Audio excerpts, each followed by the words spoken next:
What's up, everybody? Welcome back to Jacoby's Book Club. Make sure you like, share, and subscribe now. Let's continue talking about I Make My Own Rules, the autobiography of LL Cool J, with the editor, Karen Hunter.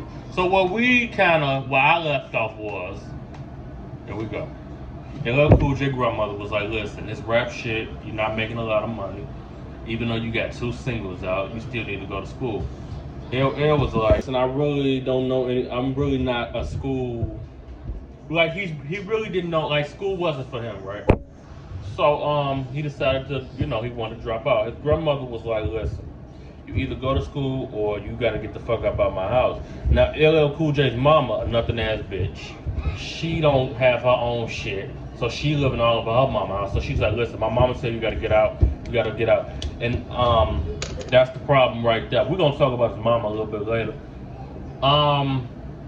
LL was like, listen, I'm gonna get out. He decided he was gonna leave. So he left. He was homeless for a little bit, and then Colonel was like, listen, I didn't know you was homeless. You could live in my basement. And he talked about how Colonel showed him true friendship from males. From like LL Cool J has never really had. Well, in the book, it talks about he has male friends, but from my experience, LL Cool J, or reading the book, is one of those men that don't get along with a lot of other men. And that's fine because there's women like that too. It's a lot of women like that that don't get along with other women. Now let's continue talking about I Make My Own Rules. We're on chapter 7. Russell and Rick handed me my first check for signing with Def Jam. It was an advance on my sales for $50,000. Yo, $50,000 for rapping? All they want me to do was produce an entire album. Hell, I had been writing forever. I had suitcases and drawers full and drawers full of raps, good raps. I had enough material to do 5 albums, and they were willing to pay me that much. It bugged me out. All I knew was I sure beat the only other job I ever had as a delivery boy for the New York Post. That was the worst. For something like $2.05 a day, I had to put up with a whole lot of aggravation. Now pause. Now y'all know back in the day, people, they didn't have the fucking New York Post, and all of them didn't have the website where you can go and see a headline about a fucking celebrity. So paper routes. Boys used to have to throw the newspapers on the porch. Now people would be mad if you watch I think it was the episode of Family Guy when something had happened with the paper route, and no, that wasn't Family Guy, but he was the paper boy. It was one show. And they was mad because they was like, listen, stop. Where is my paper? Because people relied on their paper. They need to read their paper before they get ready for their day. So he was a paper route boy. I could not make out half the addresses on those tiny ass labels. In the dark at whatever time in the morning I was supposed to get up. People were rude and nasty. Again, people were rude and nasty. I'm gonna tell you why, because again, remind you, it's the 80s. They didn't have the website where you can go search up, or they didn't have a website where they put all the news on. So people like, listen, I gotta get the fuck up and be at work at 8 o'clock. I need my motherfucking paper. And mind you, LL Cool J was a teenager. Like, I'm not gonna get the fuck up at 4 o'clock in the morning just to throw a fucking paper on the fucking porch. I mean, I wouldn't get up at 4 o'clock in the morning and throw some fucking paper on your porch. Go get your motherfucking paper your damn self. Thank God they have websites now. One time I was selling papers on the street and this guy stopped at a light. I gave him his paper, and as the light turned green, he just took off. He jerked me for a quarter. I couldn't believe it. You can guess how long that job lasted. One day I got fed up with throwing all those papers. I had in a swear.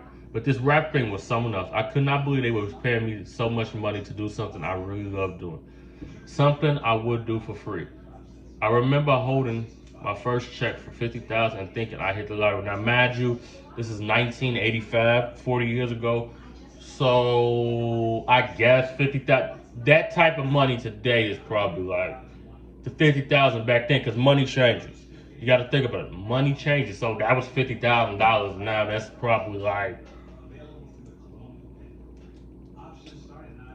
I'm guessing $250,000 or $300,000 today. Again, money changes. Ella, LL, I'm bad. Other rappers know. When I enter the center, they say, yo, yo, there he go. My paycheck's large. My board gate in charge. Not a punter or a hunter from a raccoon lodge. That didn't make no motherfucking sense. All right, so I'm not gonna read the whole thing. So LL Cool J was so excited about this $50,000. He's like, listen. He was thinking about all the shit he wanted to buy. He bought his mama a car, a Mercedes Cougar. I don't know what the fuck that is.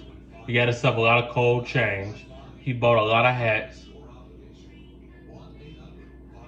He spent time on getting his style right.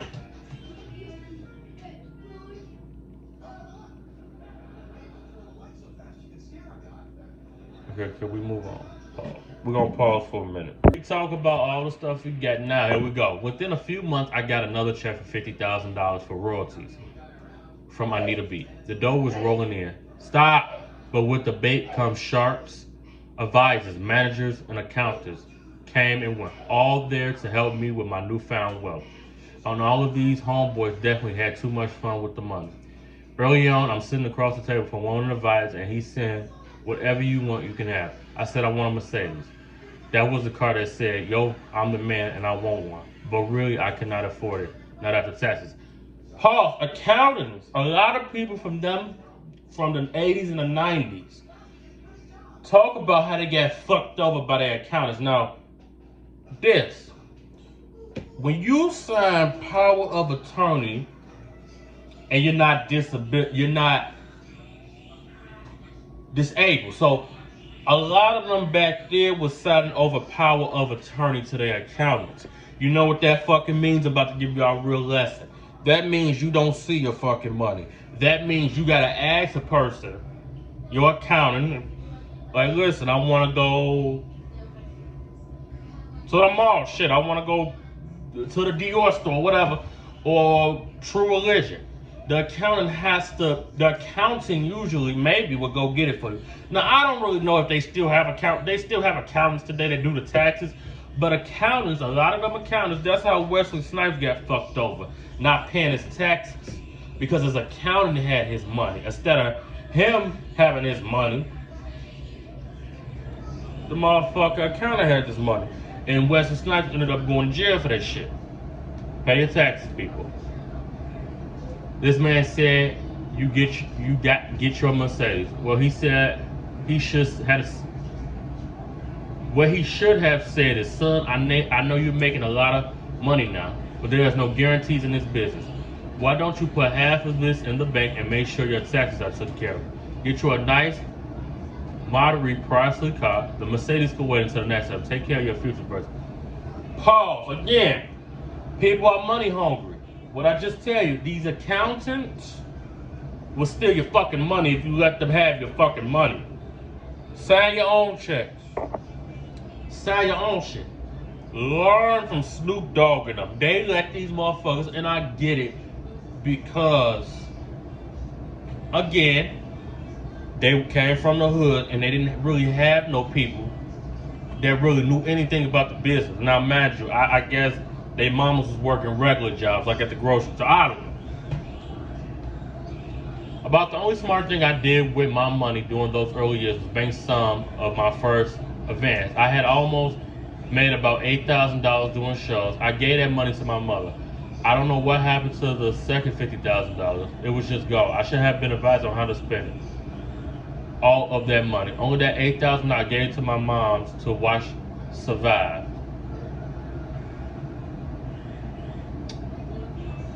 Okay, now this is where he talks about, listen, the industry with athletes and stuff. People have a tendency to look at young athletes and young entertainers who make a lot of money and they lose it all as stupid. But when you're 18 or 19-year-old kid hooked up to middle age, schizophrenic businessmen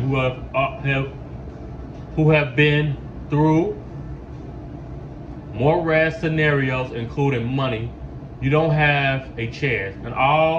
And I saw crooked lawyers and crooked accountants early in my career. There are always people just hanging around trying to skim some of your cream you're making.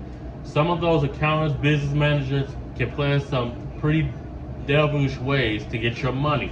The young up and coming star is defenseless. They play games with royalties and expenses, get kickbacks on your deals, overcharge your wage you could never imagine, and they smooth. They do this for a living. But back then, I don't know anything about these games. Neither did I care as long as I was able to get my Mercedes convertible, no less. Again, LL Cool J is like, listen, I was young, my mama, his daddy didn't have a business. Well, his daddy did, but his daddy went around. His grandfather didn't teach him this. And his mama, we ain't even gonna talk about that bitch. The albums kept selling and the money kept rolling in. Rock the Bells, another hit off of radio, blew up like the World Trade. I mean, this record debuted at number 5 on the Billboard's top R&B singles charts, which for a rap single was unheard of. Billboard wasn't even charting rap back then. By the way, Grandma helped me with this hook to this too. It needs more bells and drums, she said. Platinum. It took just a few months for it to go gold. And then in a less than a year, Rock the Bells went platinum. 1 million copies, more money. That song is still making money for me. Foxy Brown, a female rapper on Def Jam, features a remake of Rock the Bells on her last album, 399. A lot of people think it is a tribute to me. By the way, even though she thought she was honoring me, but it isn't. I was supposed to record that version for my greatest hit album that came out in 1996. So Foxy Brown over there didn't fucking stole, they didn't fuck, you know what. But all this was going on during my renegotiation of my contract with Def Jam. And they ended up giving it to Foxy to give me a little wake-up call. I mean, they own part of the publisher's rights to it. That damn Russell Simmons is them niggas. He's the Berry Gordy.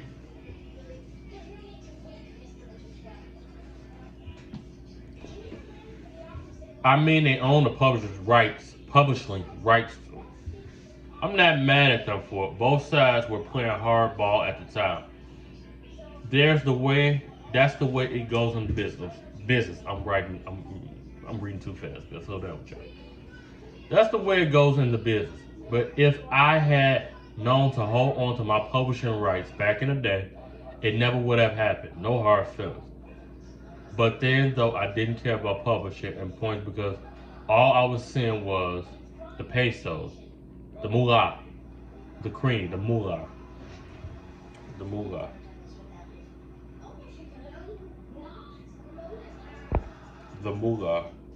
All he cared about was the moolah. All he cared about was the fucking moolah. I mean, yeah, when you make it big, shit, he was from Queen, shit. I was spending like crazy. I bought a red Yachty 5000. That was one of my favorite cars. In fact, I coined the phrase expression. It's still used today. I hear all the time, and that cars still sit in my grandmother's backyard, almost like a plaque or a trophy or something.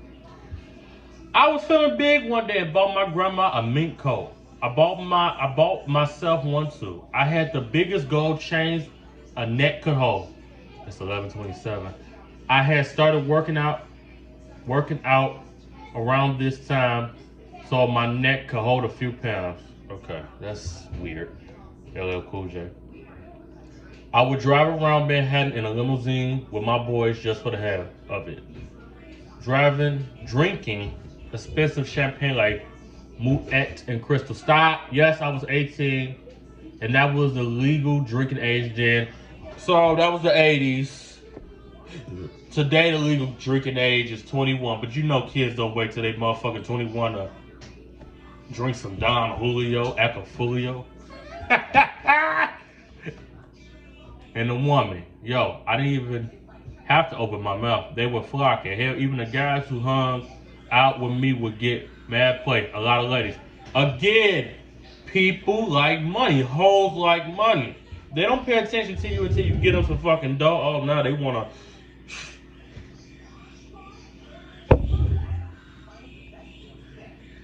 No sooner had the riches and the fame from radio.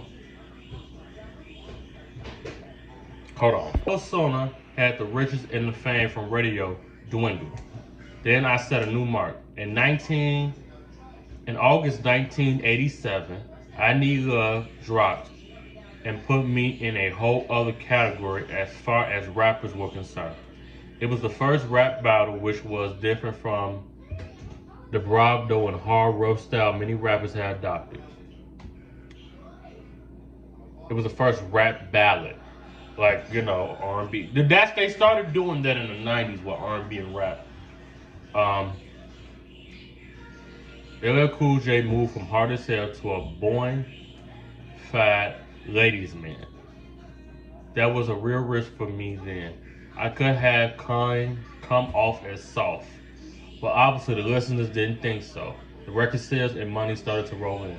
Ironically, the inspiration for that record was real. Before I wrote it, I think I really did need love. Around this time, I was feeling a lot of emptiness.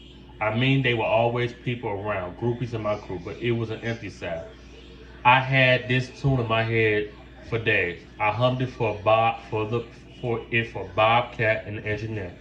They made a track for it. Some guy came in the studio and said, it sounds like Christmas music. We argued back and forth on whether or not I should do it, but I needed to do the song. There was never a rap song that sounded like that. I went home, sat in my room and wrote it. This is the rap. I don't own the copyrights. When I'm alone in my room, sometimes I stare at the wall. In the back of my mind, I hear my conscience call, telling me I need a girl who is sweet as dove. For the first time in my life, I need love. That was real personal. You know what I meant.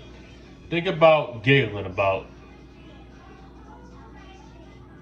games that I had played with many hearts and ain't saying no names.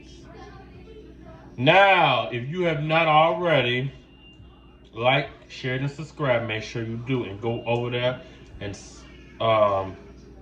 watch my Kobe For Real YouTube page. I'm gonna post a video tonight because that damn Megan McCain done lost her motherfucking mind. All right, make sure y'all view the videos. I'll be back.